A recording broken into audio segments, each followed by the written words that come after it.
बाल समय रवि भक्षी लियो तब तिहु लोक भयो अंधियारो। ताहि सो त्रास भयो जग को यह संकट काहू सो जात नटारो। देवनी आनी करी विनती तब छाड़ी दियो रवि कष्ट निवारो। को नहीं जानत है जग में कपि संकट मोचन नाम तिहारो। प्रेम से बोलिए सियावरी रामचंद्र भगवान की जय। बजरंग बली हनुमान की जय। ओम नमः शिवाय। प्रिय भक्तजनों, आप सभी के ऊपर लक्ष्मी नारायण भगवान की कृपा सदा सर्वदा बनी रहे। सीताराम जी का आशीर्वाद सदा आपके जीवन में बरसता रहे, इसी कामना के साथ आज के अध्याय का शुरुआत करते हैं। प्रिय भक्तजनों, ज्येष्ठ मास का पवित्र महीना हनुमान जी को समर्पित है। इसी माह में बजरंग बली हनुमान श्री सियाराम से मिले थे और वह दिन ज्येष्ठ मास का मंगलवार था। मंगलवार का दिन बुढ़वा मंगलवार, बड़ा मंगलवार के नाम से जाना जाता है। और इस दिन यदि आप भगवान हनुमान जी की पूजा पूरी श्रद्धा भाव से करते हैं, उन्हें सिंदूर और चमेली का तेल अर्पित करते हैं, तो आपकी सभी मनोकामनाएं शीघ्र ही पूरी हो जाती हैं। ज्येष्ठ मास के मंगलवार का विशेष ही महत्व है। तो आइए आज की कथा में सुनेंगे मंगलवार के दिन सुनी जाने वाली हनुमान जी की कथा और साथ ही ज्येष्ठ मास माहात्म्य की कथाएं। आप सभी से निवेदन है, कृपया चैनल को सब्सक्राइब जरूर कर लीजिए और बगल में बनी घंटी को दबा लीजिए। कृपया लाइक और कमेंट जरूर कीजिए। तो आइए भगवान श्री गणेश के चरणों का ध्यान करते हुए कथा को सुनते हैं। ओम श्री गणेशाय नमः। प्राचीन समय की बात है, एक नगर में एक राजा राज्य करता था। वह अपनी प्रजा का अच्छे से ख्याल रखता। उस राज्य की सारी प्रजा बड़ी ही खुशहाल थी, उन्हें किसी तरह की कोई कमी नहीं थी। राजा ने अपने मंत्रियों और प्रजा के कहने पर श्री कृष्ण भगवान का एक मंदिर बनवाया। मंदिर बहुत ही सुंदर था। जब मंदिर बनकर तैयार हो गया तो उसके अंदर बहुत ही सुंदर कृष्ण भगवान की मूर्ति रखी गई। मूर्ति स्थापना के दिन बहुत ही बड़े उत्सव का आयोजन किया। राजा बहुत खुश थे, पर राजा की एक विशेष बात यह थी कि वे मंदिर में नहीं गए और ना ही कभी पूजा की, और मंदिर में एक पुजारी को रखवा दिया। पुजारी नियमित कन्हैया जी को नहलाकर आता और बड़ी ही श्रद्धा भाव से उनकी पूजा अर्चना करता। और राजा भी रोजाना याद करके कान्हा जी के लिए एक फूलों की माला भिजवा देता। तो यह सब कुछ देखकर एक दिन रानी कहने लगी, राजन, आपने इतना बड़ा मंदिर बनवाया है कि कभी भी कान्हा जी के दर्शन के लिए आप नहीं गए। आप अगर ज्यादा पूजा पाठ ना करो तो कम से कम रोजाना एक बार कन्हैया के दर्शन तो जरूर कर लिया करो। तो रानी के समझाने पर राजा कान्हा जी के मंदिर दर्शन करने चले गए। उस समय पुजारी ने कान्हा जी की पूजा अर्चना की ही थी और उन्होंने कान्हा जी को पहनाई हुई माला उतारकर राजा के गले में डाल दी। तो यह देखकर राजा तो बहुत ही खुश हुए और रोजाना नियमित रूप से मंदिर जाने लगे। और पुजारी भी रोजाना पहले वह माला कान्हा जी को पहना देता और जब राजा दर्शन करने के लिए जाते तो माला उतारकर राजा को पहना देता। एक दिन राजा को कोई काम हो गया तो राजा ने सेवक को कहा कि आज पुजारी जी को बोल देना कि मैं मंदिर नहीं आ पाऊंगा, इसलिए पुजारी जी मेरा इंतजार ना करें। तो सेवकों ने राजा के कहे अनुसार पुजारी जी को जाकर सारी बात बता दी। अब पुजारी जी ने हमेशा की तरह कन्हैया को माला पहनाई और सारी पूजा अर्चना के साथ श्रृंगार करके फिर सोचने लगा कि हमेशा तो यह माला राजा को पहना देता हूँ, आज यह माला किसे पहनाऊं।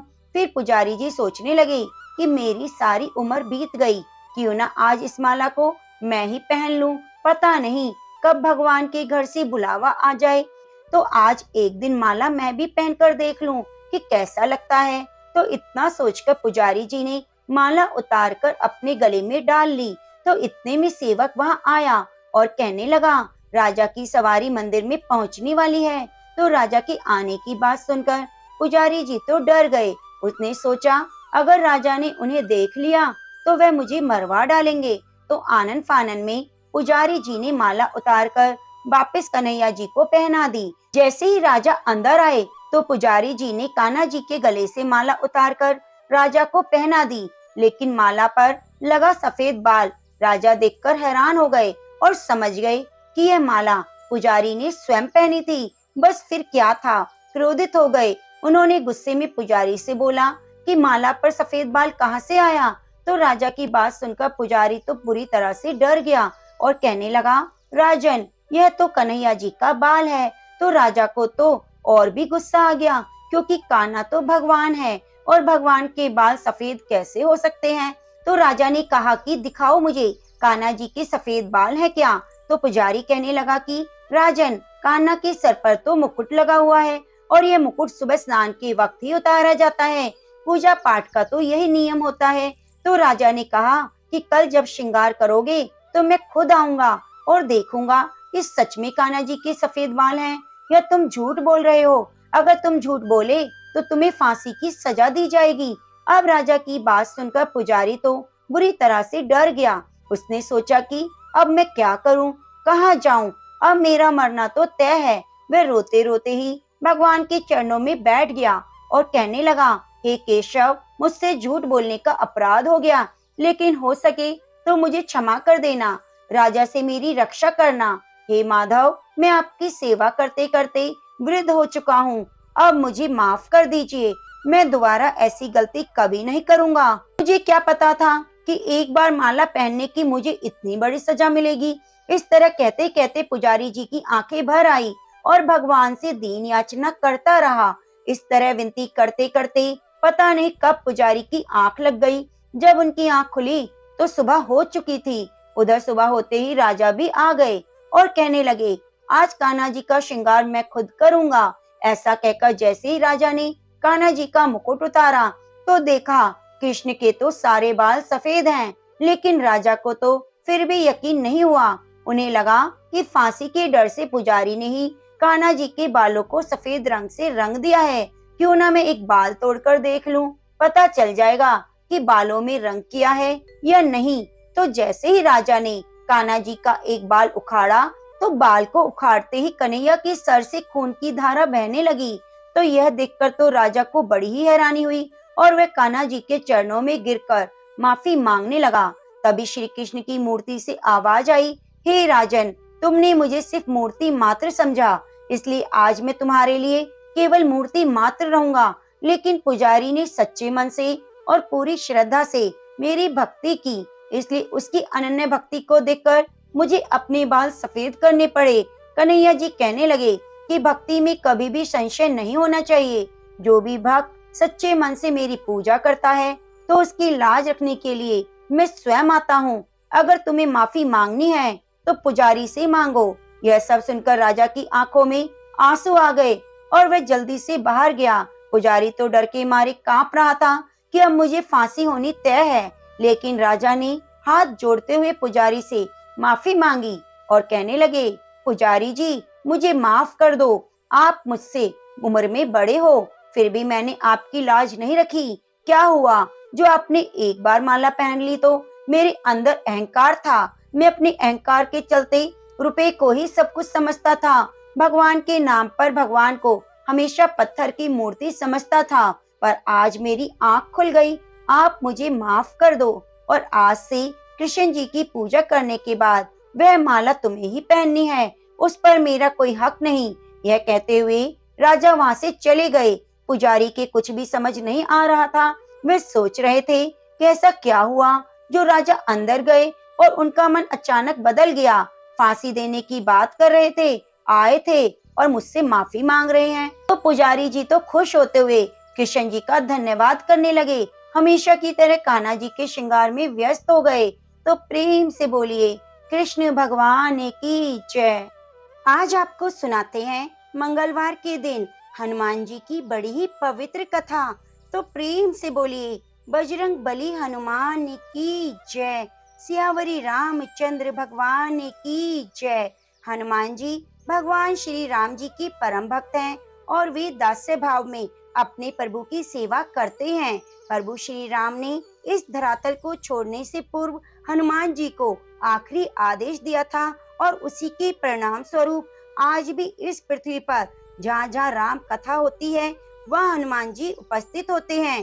चैत्र पूर्णिमा के दिन मंगलवार को अंजनी माता के गर्भ से पवन पुत्र हनुमान जी का जन्म हुआ। उनकी माता अंजना एक अप्सरा थी जो एक श्रापवश धरती पर जन्म लिया। उन्होंने शिव भक्ति से पुत्र प्राप्ति की कामना की और उनकी तपस्या से प्रसन्न होकर भगवान शिव ने उनकी गर्भ में अवतार लिया। जब अंजना ने व्रत पूर्वक चैत्र नवरात्रि के अंतिम दिन यानी पूर्णिमा के दिन प्रार्थना की, तब उन्हें पवन देव के द्वारा दिव्य फल मिला और उसी फल से हनुमान जी का जन्म हुआ। इसलिए हनुमान जी को पवन पुत्र मारुति नंदन कहा जाता है। हनुमान जी केवल बलशाली ही नहीं, वे बुद्धिमान, शूरवीर, भक्त वत्सल, मर्यादा पुरुषोत्तम श्री राम के अनन्य सेवक हैं। उनकी भक्ति का स्तर इतना ऊंचा है कि भगवान श्री राम ने स्वयं उन्हें अजर अमर रहने का वरदान दिया। इसलिए आज भी माना जाता है कि जहाँ जहाँ राम कथा होती है वहाँ हनुमान जी अदृश्य रूप से उपस्थित रहते हैं। पवन पुत्र हनुमान जी की जन्म कथा बहुत समय पहले की बात है। धरती पर कराह पड़ी थी, पाप बढ़ रहा था, अधर्म सिर चढ़कर बोल रहा था। लंका का राजा रावण जो कभी शिव भक्त था, अब त्रिलोक का भाई बन चुका था। वह ब्रह्मा से अमरता का वरदान लेकर देवताओं को परास्त कर चुका था। ब्राह्मणों के यज्ञ, ऋषियों की साधना सब रुक गए। धरती माता व्याकुल हो उठी, रोती बिलखती ब्रह्मा जी के पास पहुंची और देवताओं ने मिलकर भगवान विष्णु से प्रार्थना की, नारायण अब आप ही इस सृष्टि की रक्षा करें। भगवान विष्णु बोले, मैं अवतार लूंगा राम के रूप में, लेकिन रावण को हराने के लिए मुझे ऐसे योद्धा चाहिए जो बलवान हो, बुद्धिमान हो, सबसे बढ़कर मेरे प्रति अटूट श्रद्धा रखने वाले हों। तभी शिवजी मुस्कुराए, मैं भी दिव्य बालक धरती को दूंगा जो केवल बलशाली ही नहीं, राम भक्ति का साक्षात स्वरूप होगा। अब कथा मोड़ लेती है प्रिय भक्तजनों। हिमालय की उन वादियों में जहाँ शांत जल प्रवाह के बीच एक गुफा में एक बानरी तप कर रही थी। नाम था अंजनी। वह एक अप्सरा थी जिसे एक ऋषि के श्राप के कारण बानरी योनि में जन्म लेना पड़ा। लेकिन अंजनी ने हार नहीं मानी। उसने तपस्या शुरू की। शिव की वर्षों तक केवल फल खाकर, नदी का जल पीकर ओम नमः शिवाय का जाप करती रही। एक ही संकल्प, हे भोलेनाथ मुझे ऐसा पुत्र दें जो आपकी तरह तेजस्वी हो, तपस्वी हो। शिवजी प्रसन्न हुए। वहीं दूसरी ओर अयोध्या में दशरथ जी पुत्र एष्टि यज्ञ कर रहे थे। यज्ञ के बाद उन्हें दिव्य खीर मिली। उसी समय पवन देव ने शिव की आज्ञा से उस खीर का एक भाग अंजनी तक पहुंचा दिया। अंजनी ने उसे प्रसाद मानकर ग्रहण किया और फिर समय बीता। चैत्र मास की पूर्णिमा की रात थी। पूरा वन सुबासित था। चांदनी फैल रही थी। आकाश में देवताओं की स्तुति गूंज रही थी। तब एक दिव्य बालक का जन्म हुआ। उसके शरीर से सूर्य जैसा तेज निकल रहा था। उसके जन्म से ही वनों में आनंद छा गया। फूल झड़ने लगे, पक्षी गाने लगे। देवताओं ने आकर कहा, यह कोई साधारण बालक नहीं, ये शिव का अंश है। यह पवन पुत्र है। यह वीर, बलवान, बुद्धिमान और परम भक्त होगा। एक दिन की बात है, बाल हनुमान ने आकाश में सूर्य को चमकते देखा। उन्हें लगा, वाह कैसा सुंदर लाल फल है, और वे बिना रुके उड़ चले सूर्य को खाने। वे इतने तेज थे कि चंद क्षणों में ही सूर्य तक पहुंच गए। उसे निकल लिया। पूरी सृष्टि अंधकार में डूब गई। देवता घबरा गए। इंद्रदेव ने वज्र के प्रहार किया। बालक गिर पड़ा, घायल हो गया। पवन देव को क्रोध आया। उन्होंने अपनी सबसे अनमोल चीज वापस ले ली, वायु। अब त्रिलोकी की सांसें थम गई, अग्नि बुझ गई, जल ठहर गया, जीवन रुक गया। देवताओं को समझ आया कि गलती उनकी है। वे ब्रह्मा जी के साथ पवन देव के पास पहुंचे और क्षमा मांगी। उन्होंने बालक हनुमान को अमरता का वरदान दिया, अष्ट सिद्धियां प्रदान की, नव निधियां दी। हनुमान जी अत्यंत शक्तिशाली हो चुके थे। वे कभी कभी खेल खेल में ऋषियों की साधना में विघ्न डालते। ऋषियों ने उन्हें श्राप दिया कि तुम्हारी शक्तियां तब तक निष्क्रिय रहेंगी, तब तक कोई तुम्हें याद नहीं दिलाएगा। यह श्राप भी वरदान बन गया। जब हनुमान जी शांति से रहते, विनम्र रहते, एक बात सोचते रहते, का वह समय आएगा कि मेरा असली उद्देश्य प्रकट होगा। अब वह समय आ गया। श्री राम वनवास में थे, सीता माता का हरण हो चुका था। तब राम और लक्ष्मण ऋषिमुख पर्वत पर पहुंचे। वहां उन्हें हनुमान जी मिले, वानर रूप में, लेकिन हृदय में भक्ति लिए। जैसे ही हनुमान जी ने राम को देखा, उनके भीतर सारी शक्तियां जाग उठी। उन्होंने मन में कहा, अब मेरा जीवन धन्य हुआ। यही मेरे प्रभु हैं, यही मेरे आराध्य राम हैं। राम ने भी हनुमान की भक्ति को तुरंत पहचान लिया। हनुमान जी अब राम काज में जुट गए। हनुमान जी अब राम काज में जुट गए। एक क्षण भी विश्राम किए बिना हनुमान जी समुद्र लांघकर लंका पहुंचे। अशोक वाटिका में सीता माँ को राम की अंगूठी दी। उन्हें विश्वास दिलाया कि मैं पवन पुत्र हनुमान हूँ, श्री राम का दूत। वे आपको लेने स्वयं आ रहे हैं। सीता माँ की आंखों में आंसू आ गए। आशा की किरण फिर जगी। फिर लंका दहन हुआ। रावण के दरबार में हनुमान ने गर्व से कहा, राम नाम की शक्ति को तुम समझ नहीं पाओगे। रावण समय आने दो। उन्होंने लंका को जलाया, समुद्र पार किया और राम के पास लौटे। राम और रावण के युद्ध में हनुमान जी हर समय उपस्थित रहे। अंगद, जामवंत, सुग्रीव, नल नील के साथ मिलकर उन्होंने सेतु बांधा, पर्वत उठाया, युद्ध लड़ा। वो क्षण सबसे अद्भुत था जब लक्ष्मण मूर्छित हुए और हनुमान जी पूरी संजीवनी पर्वत उठाकर ले आए। श्री राम राज्य की स्थापना के बाद सीता माँ ने उन्हें एक मोतियों का हार दिया। हनुमान जी उसे देखने लगे, एक एक मोती को चीरते जा रहे थे। लोगों ने पूछा, तुम ऐसा क्यों कर रहे हो? हनुमान जी बोले, मैं देख रहा हूँ कि इसमें मेरे प्रभु श्री राम और माता सीता का नाम है या नहीं। बिना श्री राम नाम के मुझे कोई चीज प्रिय नहीं। लोगों ने हंसते हुए कहा, क्या तुम्हारे शरीर में भी श्री राम बसे हैं? तब हनुमान जी ने अपनी छाती चीर दी और सब स्तब्ध रह गए। छाती के भीतर श्री राम और माता सीता साक्षात विराजमान थे।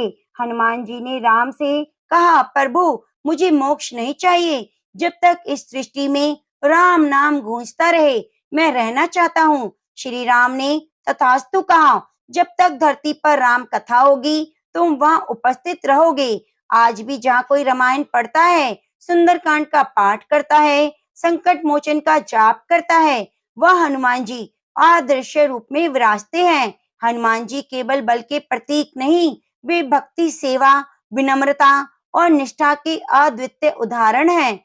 तो प्रेम से बोलिए, बजरंग बली हनुमान की जय, सियावरी रामचंद्र भगवान की जय।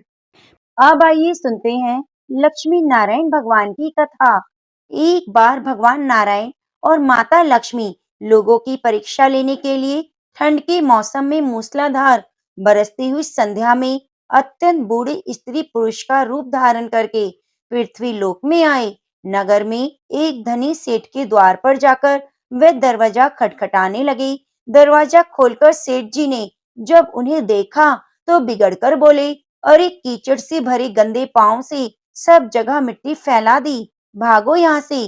सेठ जी, हम इस रात में कहाँ जाएं? वृद्धा जो माता लक्ष्मी थी वह गिड़गिड़ाई, ठंड से प्राण निकल रहे हैं, कहीं ठहरने के लिए जगह दे दो। परंतु सेठ ने द्वार बंद कर दिया। उन दोनों को सेठ के महल के पास एक टूटा फूटा सा घर दिखाई पड़ा। उसके टूटे किवाड़ से दिए के प्रकाश की किरण दिखाई पड़ी। बूढ़े बने भगवान विष्णु ने माता बनी बुढ़िया से कहा, आओ चलो उस घर में आश्रय मांगकर देखें। बुढ़िया ने कहा, जब इतने बड़े सेठ ने अपने यहाँ स्थान नहीं दिया तो ये कंगाल क्या देगा? और ठहरने को जगह भी मिल गई तो रात भर इन फटे भीगे कपड़ों में तो प्राण ही निकल जाएंगे। बूढ़ा बोला, कुछ भी हो, मुझे तो अब और नहीं चला जाता। और उन्होंने आगे बढ़कर द्वार खटखटाया। दूसरे ही क्षण हाथ में दिया लिए, मैली फटी साड़ी पहने एक स्त्री ने द्वार खोला। उन दोनों की दशा देखते ही वे करुणा भरे स्वर में बोली, हाय हाय, आप लोग इस अंधेरी रात में कहाँ भटक रहे हैं? भीतर आ जाइए। उन्हें सहारा देकर वे भीतर ले आई। छोटी सी कोठरी में दो टूटी फूटी चारपाइयां पड़ी थी। उनमें से एक को खाली करके स्त्री ने उनसे बैठने को कहा। दोनों के कपड़ों से जल गिरकर कोठरी गीली हो चली, परंतु उस स्त्री ने तनिक भी चिंता न करके जल्दी जल्दी अंगीठी में आग सुलगाकर उन्हें तापने को कहा। फिर दो पुराने धुले हुए कपड़े लाकर बोली, बाबा, आप लोग अपने भीगे कपड़े उतार कर इन्हें लपेट लो। क्या करूं, मैं बहुत गरीब हूँ। आपके कपड़े मैं निचोड़ कर फैला दूंगी। उन्हें कपड़े बदलवा कर वह दलान में गई और दो पीतल की छोटी छोटी थालियों में बथुए का साग और बाजरे की रोटियां रखकर ले आई। उसने वृद्धा से कहा, आज मेरे घर में यही भगवान का प्रसाद है। मुझे बहुत दुख है कि ना तो घर में घी है और ना दूध है और ना चीनी। बुढ़िया ने कहा, कोई बात नहीं बेटी, हमें तो यह भोजन भी बड़ा स्वादिष्ट लगा। वे दोनों खाते हुए बोले। थोड़ी देर में उस स्त्री का पति भी आ गया। वह बेचारा भी रोजगार की तलाश में दिन भर घूमकर अब थका मारा लौटा था। पत्नी ने अतिथियों को भोजन खिला देने के बाद चुपके से द्वार पर ही अपने पति को सब बता दिया। वह भी सुनकर बहुत खुश हुआ। फिर दोनों ने वृद्धों को खाट पर सुलाया और खुद दोनों धरती पर लेट गए। प्रातःकाल जब बारिश बंद हो गई तो बुजुर्ग जाने लगे। स्त्री ने उन्हें हाथ जोड़कर सूरज निकलने तक रोका। फिर घर में कुछ चने पड़े थे, उन्हें पीसकर आटा गूंदा, रोटियां बनाई और उनके लिए बांध दी। बोली, माता, हम निर्धन हैं, जैसी सेवा करनी चाहिए थी वैसी ना कर सकी। आशा है आप क्षमा करोगी। बूढ़ी बनी माता लक्ष्मी ने उत्तर दिया, बेटी, हम गरीबों की जो सेवा तूने की उसका फल तुझे भगवान अवश्य देगा। आज तू जो चीज छुएगी वे दिन भर खाली ना होगी। वे लोग चले गए तो स्त्री को अपनी हांडी को साफ करने की याद आई। रसोई में जाकर उसने हांडी उठाई तो देखकर आश्चर्य से भर उठी। उस हांडी में अशर्फियां भरी हुई थी। अब जो उसने उन्हें उलटकर रखा तो वे दोबारा भर गई। अब उन अशर्फियों को उठाकर रखती और हांडी फिर से भर जाती। दिन भर उसकी कोठरी अशर्फियों से भर गई। उसके पति ने उन अशर्फियों को बेचकर बढ़िया मकान ले लिया, एक कपड़े की दुकान खोली, घोड़ा गाड़ी खरीद ली और वे सुखपूर्वक रहने लगे। उस सेठ को जब ये समाचार मिला कि उसके निर्धन पड़ोसी एक ही रात में अमीर हो गए हैं, तो उसने उस स्त्री और उसके पति को बुलाकर कारण पूछा। स्त्री ने सरलता पूर्वक सब बात कह सुनाई। अब तो सेठ और सेठानी को रात दिन यही चिंता रहने लगी कि किसी प्रकार उन्हें वे बूढ़ा बुढ़िया मिल जाएं, तो वह भी घर भर अशर्फिया प्राप्त कर लेंगे। देवता तो लोगों की इच्छा के अनुसार ही मनुष्य के हृदय की बात जान लेते हैं। एक रात जब बहुत जोरों की बारिश हो रही थी और ओले पड़ रहे थे, तो वही बुढ़िया फिर उस सेठ के द्वार पर पहुंची। द्वार पर खटखट सुनते ही सेठ ने जल्दी से जाकर उन्हें पहचान लिया और जल्दी जल्दी सेठानी को उन्हें लेने भेजा। बिजली बुझाकर एक दिया हाथ में लेकर सेठानी बाहर आई और झूठी ममता दिखाकर बोली, हाय हाय बाबा, तुम कहाँ भटक रहे हो? आओ अंदर आ जाओ। फिर घर की टूटी चारपाई पर उन्हें बिठा दिया। घर में अनेकों गर्म वस्त्र होते हुए भी उन्हें दो फटे पुराने वस्त्र दे दिए। बोली, बाबा घर में इस समय यही उपस्थित है। फिर उनसे बिना पूछे ही घर की सबसे पुरानी थालियों में बथुए का साग और बाजरे की रोटी ले आई। ओढ़ने को दो फटे कंबल भी कहीं से मांगकर दे दिए।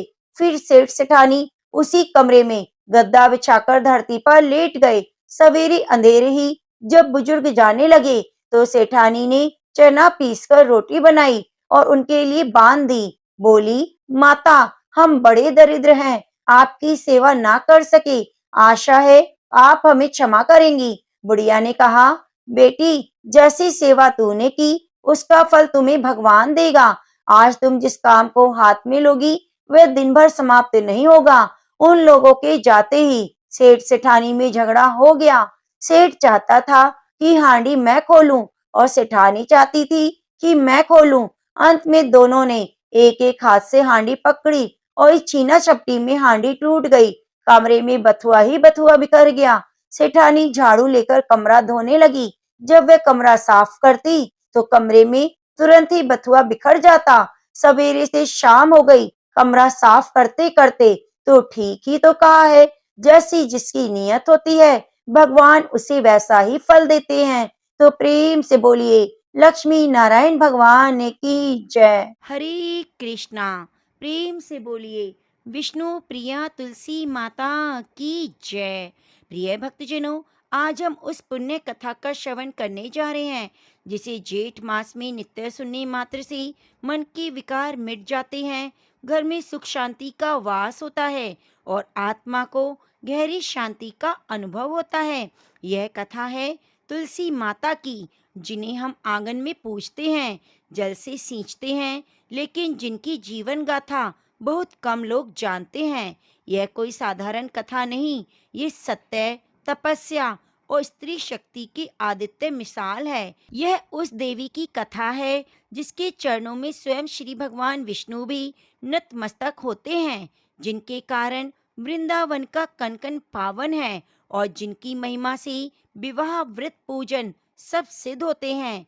जेठ का यह तपता मास जहाँ बाहर सूर्य की ज्वाला है, वहीं यह कथा हमारे मन को शीतल करती है।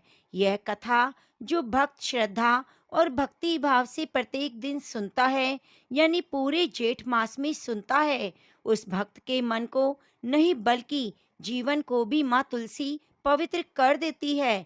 तो आइए तन मन को एकाग्र करके श्रद्धा की डोरी से जुड़कर सुनते हैं तुलसी माता की कथा, जो युगों युगों से घर घर में नारी गरिमा, भक्ति और धर्म की नींव को मजबूत करती है। प्रेम से बोलिए भक्त वत्सला माँ तुलसी की जय। जय श्री हरि विष्णु। एक बार राधा जी सखी से बोली, हे सखी, तुम श्री कृष्ण की प्रसन्नता के लिए किसी देवता की ऐसी पूजा बताओ जो परम सौभाग्यदायक हो। तब सभी सखियों में श्रेष्ठ चंद्र नैना ने अपने हृदय में एक क्षण के लिए कुछ विचार किया, फिर बोली, हे राधे, परम सौभाग्यदायक और श्री कृष्ण की भी प्राप्ति के लिए वरदायक व्रत तुलसी की सेवा तुम करो। तुम्हें तुलसी का ही नियम लेना चाहिए, क्योंकि तुलसी का यदि स्पर्श और ध्यान, नाम संकीर्तन, आरोपण, सृजन किया जाए तो महान पुण्य फल प्राप्त होता है।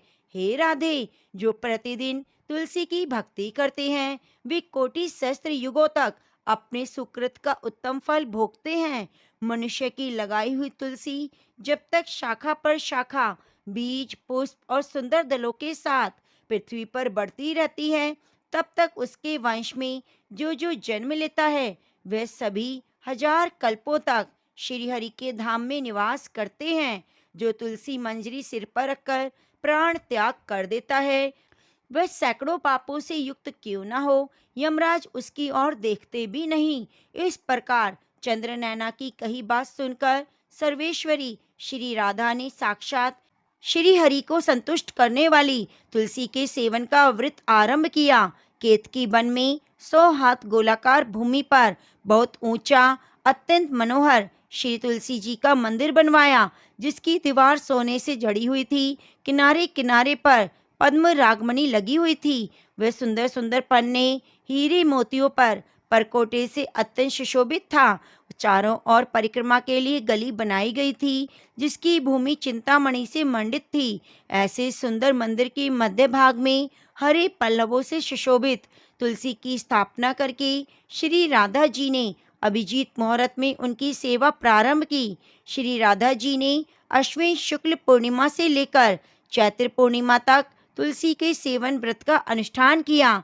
व्रत आरंभ करके उन्होंने प्रति मास पृथक पृथक रस से तुलसी को सींचा। कार्तिक में दूध से, माघ शीश में ईख के रस से, पौष में दक्षिणा रस से, माघ में 12 मासी आम के रस से, फाल्गुन मास में अनेक वस्तुओं से मिश्रित मिश्री के रस से और चैत्र मास में पंचामृत से उनका आचमन किया और बैसाख कृष्ण प्रतिपदा के दिन उद्यापन का उत्सव किया। उन्होंने 2 लाख ब्राह्मणों को 56 भोगों से तृप्त करके वस्त्र और आभूषणों के साथ दक्षिणा दी। दिव्य मोतियों का 1 लाख भार और स्वर्ण का 1 कोटि भार श्री गर्गाचार्य को दिया। उस समय आकाश से देवता तुलसी मंदिर पर फूलों की वर्षा करने लगे। उसी समय स्वर्ण सिंहासन पर विराजमान श्री हरिप्रिया तुलसी देवी प्रकट हुई। उनकी 4 भुजाएं थी, कमल दल के समान विशाल नेत्र थे। 16 वर्ष की सी अवस्था और श्याम कांत थी। मस्तक पर हेम्य किरीट प्रकाशित था और कानों में कंचनमय कुंडल झलमला रहे थे। गरुड़ से उतरकर तुलसी देवी ने रंग बल्लभी जैसी श्री राधा जी को अपनी भुजाओं से अंग में भर लिया और उनके मुख चंद्र का चुंबन किया। तुलसी बोली, हे कलावती राधे, मैं तुम्हारी भक्ति से प्रसन्न हूँ। यह इंद्रियां, मन, बुद्धि, चित्त द्वारा जो जो मनोरथ तुमने किया है वह सब तुम्हारे सम्मुख सफल हो। इस प्रकार श्री हरि विष्णु प्रिया तुलसी को प्रणाम करके वृषभानु नंदिनी राधा ने उनसे कहा, हे देवी, गोविंद के युगल चरणों में मेरी अहेतु की भक्ति बनी रहे। तब तथास्तु कहकर हरिप्रिया अंतर ध्यान हो गई। इस प्रकार पृथ्वी पर जो मनुष्य श्री राधिका जी के इस विचित्र उपाख्यान को सुनता है वह भगवान को पाकर कृतकृत्य हो जाता है। तो एक बार प्रेम से बोलिए, लक्ष्मी नारायण भगवान की जय, राधा रानी की जय। एक बार माता लक्ष्मी भगवान विष्णु जी से पूछती हैं, स्वामी तुलसी के पास दीपक जलाने का क्या महत्व है? रोज शाम को तुलसी के पास दीपक क्यों जलाया जाता है? इससे मनुष्य को कौन सा फल प्राप्त होता है? तुलसी के पास दीपक जलाने की क्या विधि है? दीपक जलाते समय कौन से मंत्र का उच्चारण करना चाहिए? कृपया आप मुझे विस्तार से बताएं। तब भगवान विष्णु जी कहते हैं, हे देवी, आज आपने सभी मानव जाति के कल्याण के लिए बहुत ही महत्वपूर्ण प्रश्न किया है। आपके इस प्रश्न का उत्तर देने से पूर्व मैं आपको एक प्राचीन कथा सुनाता हूँ, जिससे आपको सभी प्रश्नों के उत्तर मिल जाएंगे। इसलिए आप इस कथा को ध्यान पूर्वक सुनिए। इस कथा को ध्यान से पूरा सुनने मात्र से ही मनुष्य को 100 वर्षों तक तुलसी के पास दीपक जलाने का पुण्य प्राप्त होता है।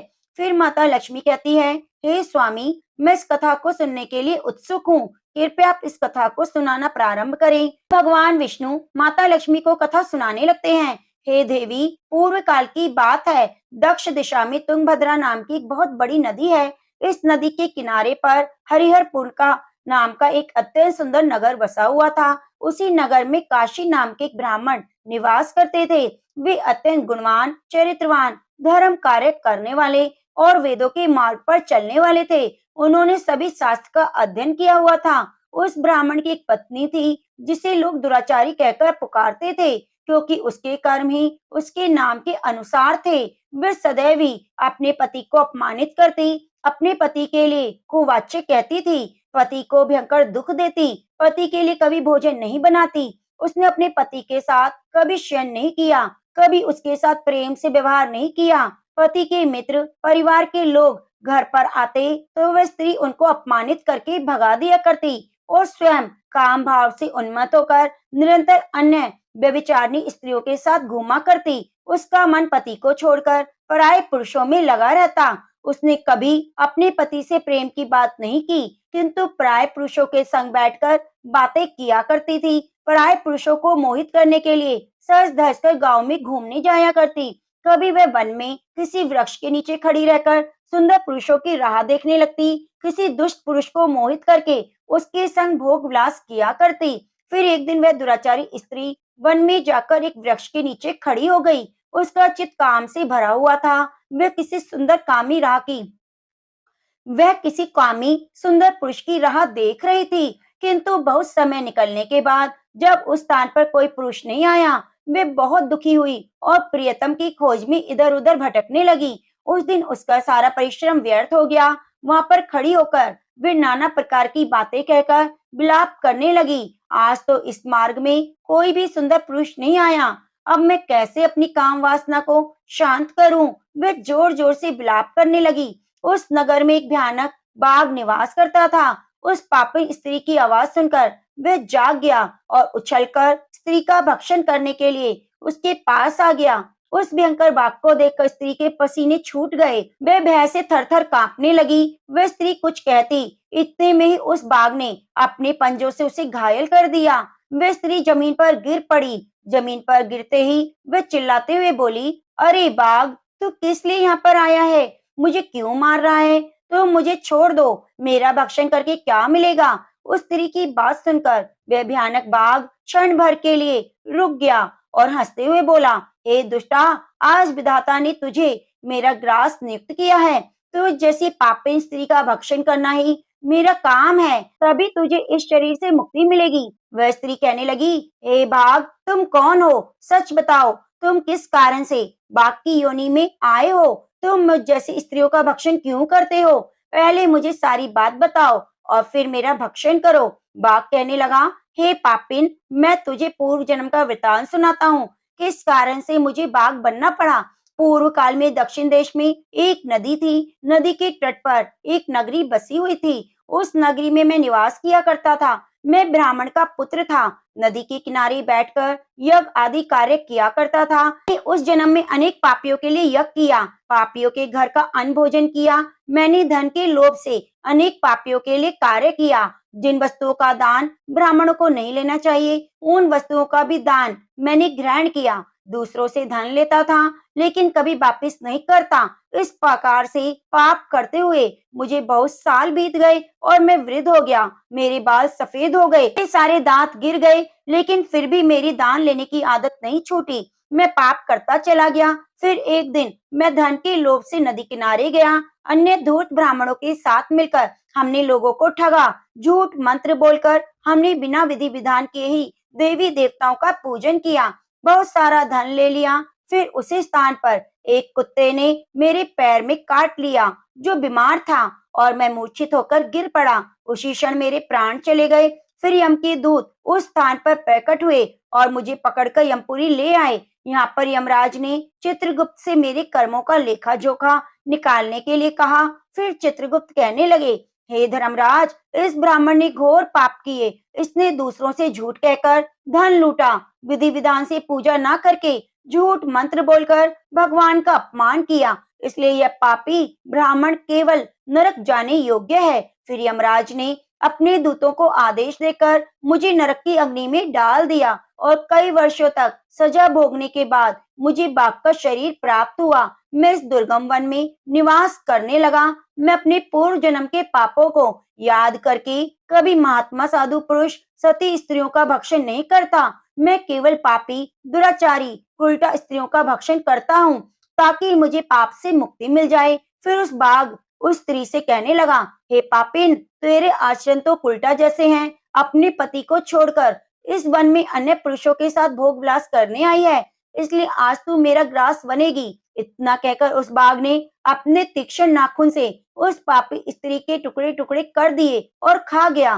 फिर उस स्थान पर यम के दूत प्रकट हुए। उस पापी स्त्री को उठाकर यमपुरी ले गए। चित्रगुप्त ने स्त्री का लेखा जोखा निकाला और यमराज को बताया। यमराज ने उस स्त्री को घोर नरक में डाल दिया। कई वर्षों तक नरक की अग्नि में जलने के बाद उसने फिर पृथ्वी लोक पर एक चांडाल के घर जन्म लिया। वह दुख भोगने लगी।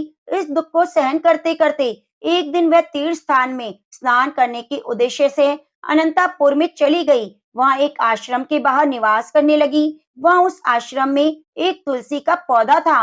अन्य स्त्रियों को वहां तुलसी के पास दीपक जलाते हुए देखकर उस पापी स्त्री ने भी वही किया। उसने तुलसी के पौधे के पास एक दीपक जला दिया। फिर उसी रात हृदय घात से उसकी मृत्यु हो गई। यमराज के दूत उसे ले जाने के लिए प्रकट हुए। जैसे यमदूत उस पापी स्त्री को पाश में बांधकर ले जाने लगे, तभी भगवान विष्णु के दो पार्षद उस स्थान पर प्रकट हुए और उन्होंने उन दोनों को रोक लिया। कहने लगे, हे दूतों, इस स्त्री को तुम छोड़ दो। यह स्त्री नरक जाने के योग्य नहीं। तुम किसके आदेश से इसको ऐसे ले जा रहे हो? क्यों ऐसा अधर्म कर रहे हो? तब यमदूतों ने कहा, हम यमराज के आदेश से इसे लेने आए हैं, किंतु आप हमें किस कारण से रोक रहे हैं? ये स्त्री अत्यंत पापी है। तब भगवान विष्णु के पार्षद कहने लगे, यह स्त्री तो विष्णु भक्त है, ये नरक जाने योग्य नहीं। इसने शाम को तुलसी के पास दीपक जलाया है, इसी कारण से इसके सभी पाप नष्ट हो गए। अब ये नरक नहीं जाएगी, ये स्वर्ग जाने की अधिकारिणी बन चुकी है। पार्षदों की बात सुनकर यमदूतों ने उस स्त्री को स्थान पर छोड़ दिया और यमलोक चले गए। उन्होंने यमराज को सारा वृतांत सुना दिया। फिर भगवान विष्णु के पार्षद उस स्त्री को दिव्य विमान में बिठाकर स्वर्ग लोक ले गए। भगवान विष्णु कहते हैं, हे देवी, इस प्रकार से तुलसी के पास केवल दीपक जलाने मात्र से मनुष्य के सभी पाप नष्ट हो जाते हैं। जो स्त्री नित्य शाम को तुलसी के पास दीपक जलाती है, वे सौभाग्यशाली बनती है। पूर्व जन्म के सभी पाप नष्ट हो जाते हैं। सुख समृद्धि की प्राप्ति होती है। भगवान विष्णु कहते हैं, हे देवी, हजारों अमृत के घड़ों को नहलाने पर भी श्री हरि विष्णु को उतनी तृप्ति नहीं मिलती जितनी वे मनुष्यों के द्वारा तुलसी का एक पत्ता चढ़ाने से प्राप्त करते हैं। 10,000 गोदान से मानव को जो फल प्राप्त होता है, वही फल तुलसी पत्र के दान से पा लेता है। जो मृत्यु के समय अपने मुख में तुलसी पत्र का जल पा लेता है, वह संपूर्ण पापों से मुक्त होकर श्री हरि के धाम जाता है। हिंदू धर्म में तुलसी के पौधे का महत्व सबसे अधिक है। इसकी सबसे पहले भगवान विष्णु जी ने पूजा की। भगवान विष्णु कहते हैं, जिस प्रकार से देवी लक्ष्मी से वैकुंठ को ऐश्वर्य मिलता है, उसी प्रकार से वैकुंठ में तुलसी के कारण ही पवित्रता प्राप्त होती है। पृथ्वी लोक पर जिस स्थान पर भी तुलसी का पौधा है, उस स्थान पर कभी बुराई का वास नहीं होता। ऐसा स्थान सबसे अधिक पवित्र होगा। इसी कारण से हमारे घर में तुलसी का पौधा अवश्य होना चाहिए। इस प्रकार से भगवान विष्णु ने तुलसी के पास दिया जलाने का महत्व बताया। तो प्रेम से बोलिए, तुलसी शालिग्राम भगवान की जय। अब एक ब्राह्मण था, वह प्रतिदिन मंदिर जाता। वह प्रतिदिन तुलसी माता की पूजा करता, तुलसी माता से प्रतिदिन प्रार्थना करता, हे तुलसी महारानी, मेरे आनंद करना। तुलसी माता ने सोचा, यह ब्राह्मण तो बहुत सीधा है और गरीब भी है, प्रतिदिन मेरी पूजा करता है, मैं इसके कुछ ना कुछ करना चाहती हूँ। तुलसी महारानी एक कन्या का रूप बनाकर बैठ गई और ब्राह्मण को बोली, ब्राह्मण, मैं तेरे घर आना चाहती हूँ। ब्राह्मण ने सोचा, 6 लड़कियां तो पहले से ही हैं, 7 लड़कियों का मैं कैसे पालन पोषण करूंगा, लड़कियों की शादी कैसे कराऊंगा, मेरे पास तो कुछ भी नहीं। यह विचार करके वह बहुत परेशान रहने लगा। उसको तो खाना भी नहीं भा रहा था। उसकी औरत ने कहा, क्या बात है, आजकल बहुत दुखी रहने लगे हैं। इस पर ब्राह्मण बोला, मैं मंदिर जाता हूँ, वहां पर एक छोटी सी कन्या बैठी है, वह कहती है, ब्राह्मण, मैं आपके घर आऊं। उसकी पत्नी बोली, अरे इसमें परेशान होने की क्या बात है, आ रही है तो आने दो। ब्राह्मण बोला, पहले से 6 हैं, उनकी शादी भी करवानी है।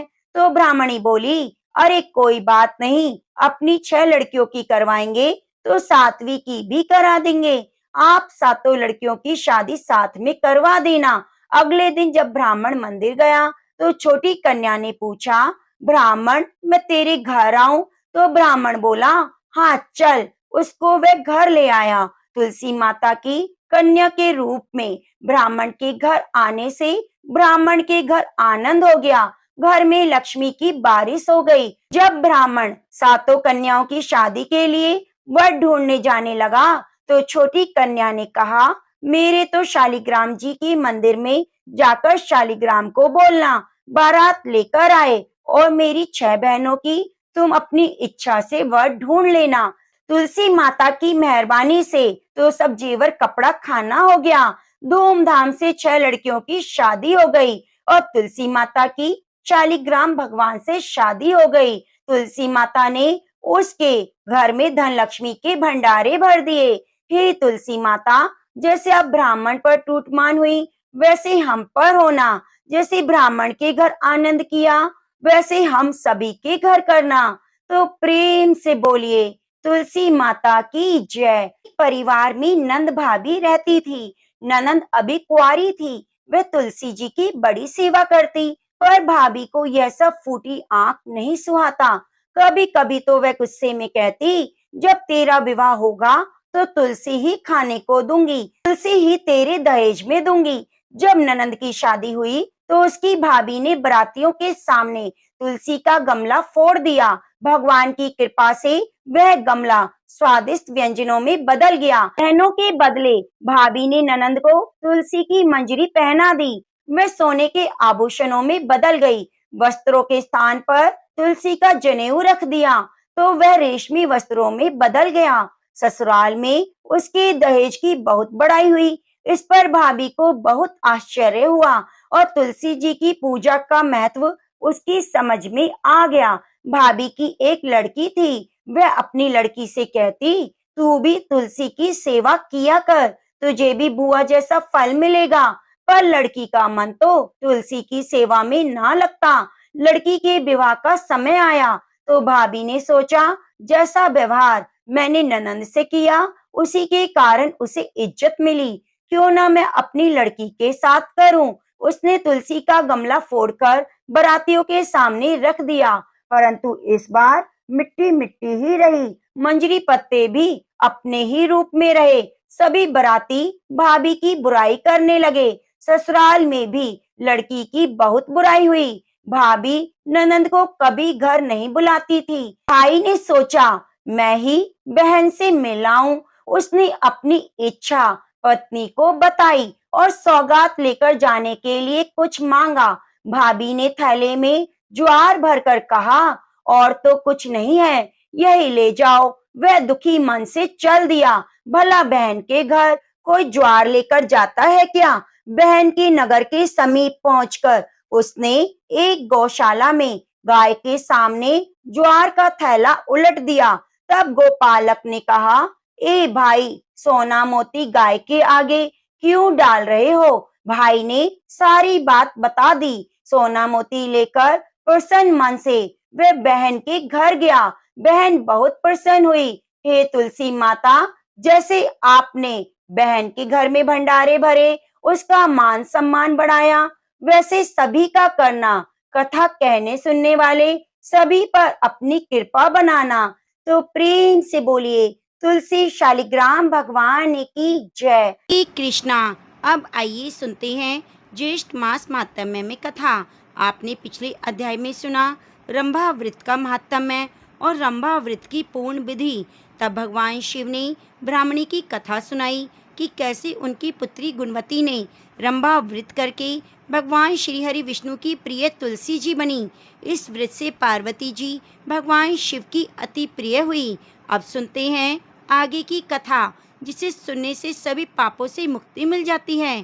प्रिय भक्तों, ऋषि कहने लगे, हे स्कंद जी, आगे ज्येष्ठ मास का महात्म्य और भी कहिए, क्योंकि इसके सुनने मात्र से मनुष्य के सभी पाप नष्ट हो जाते हैं। स्कंद जी कहते हैं, हे ऋषियों, इस मास में उपवास करने से भगवान श्री हरि विष्णु अत्यंत प्रसन्न होते हैं। इसलिए इस मास में उपवास व्रत को करना चाहिए, क्योंकि एक मास उपवास व्रत करने से 1,00,000 उपवास के समान फल मिलता है। एक मास पर्यंत उपवास करना, प्रातःकाल स्नान करना, जितेंद्रिय रहना, कंद मूल फल खाकर पृथ्वी पर शयन करना, किसी का बुरा ना सोचना, नित्य सोच आचार से युक्त रहना, सत्य बोलना और प्रसन्न रहना चाहिए। अथवा कृष्ण पक्ष के एकम से लेकर त्रयोदशी पर्यंत मद मोह आलस्य को त्याग कर व्रत करना चाहिए। पूजा स्थान में बैठकर व्रत करना चाहिए। त्रयोदशी के दिन मंगल स्नान करना चाहिए। पूजा स्थान में बैठकर पुण्य वाचन करना चाहिए। देवताओं का अधिवासन करके स्वर्ण चांदी तांबा या मिट्टी का घट स्थापित करें। उसमें पंच रत्न डालकर घट पर भगवान विष्णु की प्रतिमा स्थापित करें। भगवान विष्णु की प्रतिमा शंख चक्र और गदा से युक्त हो। लक्ष्मी जी की गरुड़ के स्वर्ण से युक्त प्रतिमा हो। अपने ग्रह सूत्र के अनुसार प्रथम ब्रह्ममंडल देवता की स्थापना करें। 4 द्वार से सुशोभित पुष्पों का मंडप बनाएं। केले के स्तंभ से युक्त और विविध प्रकार की तोरण से युक्त मंडप के मध्य भाग में भगवान विष्णु को स्थापित करें। अनेक उपचारों से पकवान, खांड, दही, मिलाप ऋतु के पुष्प, नारियल, फल, धूप, दीप, तांबुल और अन्य सुगंधित वस्तुओं से भगवान का पूजन करें। गीत वाद्य से पूरी रात व्यतीत करें। प्रातःकाल होने पर नदी में स्नान करें। नित्य नियम करके ब्राह्मणों का अनुमोदन करके 5 ब्राह्मणों को ऋतुओं का वर्ण कराएं और उनका वस्त्र आभूषण से पूजन करें।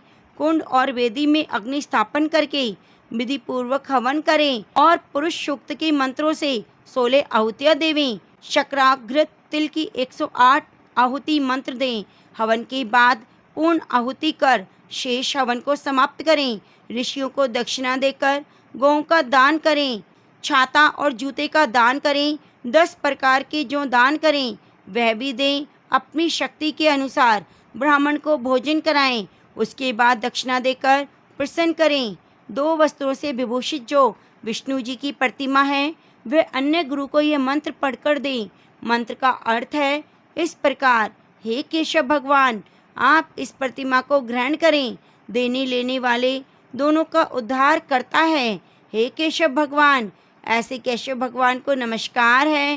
प्रिय भक्तों, यह मंत्र पढ़कर दक्षिणा सहित भगवान विष्णु की प्रतिमा, कुटुंबी और श्रेष्ठ ब्राह्मण को देकर व्रत का पारण करें। जो मनुष्य जगती तल में इस दुर्लभ व्रत को करते हैं, वे शोक और मोह से छूटकर अवश्य ही मनोवांछित फल प्राप्त करते हैं। इस व्रत को 13 वर्ष पर्यंत करके व्रत की संपूर्ण सिद्धि के लिए अति दुर्लभ उद्यापन करें। प्रथम सह पत्नी 13 ब्राह्मणों को निमंत्रण करें, उनका वस्त्र आभूषण से पूजन करें। 13 गऊओं का दान करें जो कि वस्त्र आभूषण और वस्त्रों से युक्त हो। बलवान और बहुत दूध देने वाली गौ के साथ यथाशक्ति दक्षिणा देकर ब्राह्मणों को भूसी दक्षिणा दें। अपनी प्रवृत्ति के अनुसार पूर्वाविक्त हवन आदि कर्म करें। श्रेष्ठ विष्णु के व्रत में किसी प्रकार की कंजूसी ना करें। यथाशक्ति जो कुछ भी किया जाता है वह सब सफल होता है। जो भी दंभिक है उसका सब किया हुआ निष्फल हो जाता है। इसलिए सभी उपायों से अपनी शक्ति के अनुसार भगवान विष्णु का पूजन करना चाहिए। तो प्रेम से बोलिए ज्येष्ठ मास महात्म्य की जय। अब आइए सुनते हैं लपसी तपसी की कथा। कहते हैं कि लपसी तपसी की कथा हमें हर कथा कहानी में जरूर सुननी चाहिए। एक लपसी था, एक तपसी था। तपसी हमेशा भगवान की तपस्या में लीन रहता। लपसी रोजाना सवा सेर की लापसी बनाकर भगवान का भोग लगाकर जीम लेता था। एक दिन दोनों लड़ने लगे। तपसी बोला, मैं रोज भगवान की तपस्या करता हूँ, इसलिए मैं बड़ा हूँ। लपसी बोला, मैं रोज भगवान का सवा सेर लापसी का भोग लगाता हूँ, मैं बड़ा हूँ। नारद जी वहां से गुजर रहे थे। दोनों को लड़ता देखकर उनसे पूछने लगे, तुम क्यों लड़ रहे हो? तपसी ने खुद के बड़ा होने का कारण बताया और लपसी ने भी अपना कारण बताया। तो नारद जी बोले, तुम्हारा फैसला मैं कर दूंगा। दूसरे दिन लपसी तपसी नहाकर अपनी रोज की भक्ति करने आए। नारद जी ने छुपकर 1.25 करोड़ की एक एक अंगूठी दोनों के आगे रख दी। तपसी की नजर जब अंगूठी पर पड़ी तो उसने चुपचाप अंगूठी उठाकर अपने नीचे दबा ली। लपसी की नजर अंगूठी पर पड़ी, लेकिन उसने ध्यान नहीं दिया। भगवान को भोग लगाकर लापसी खाने बैठ गया। नारद जी सामने आए तो दोनों ने पूछा कि बताओ कौन बड़ा? तो नारद जी ने तपसी से खड़ा होने को कहा तो वह खड़ा हुआ तो उसके नीचे दबी हुई अंगूठी दिखाई दी। नारद जी ने तपसी से कहा, तपस्या करने के बाद भी तुमने चोरी करने की आदत नहीं गई, इसलिए लपसी बड़ा और तुम्हें तुम्हारी तपस्या का कोई फल नहीं मिलेगा। तापसी शर्मिंदा होकर माफी मांगने लगा।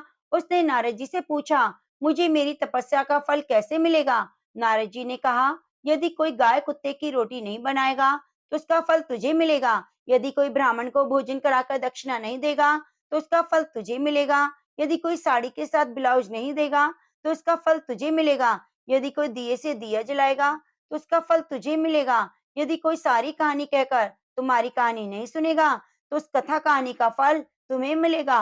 उसी दिन से हर वृत्त कथा कहानी के साथ लपसी तपसी की कहानी भी सुनी जाने लगी। तो प्रेम से बोलिए लपसी तपसी की जय।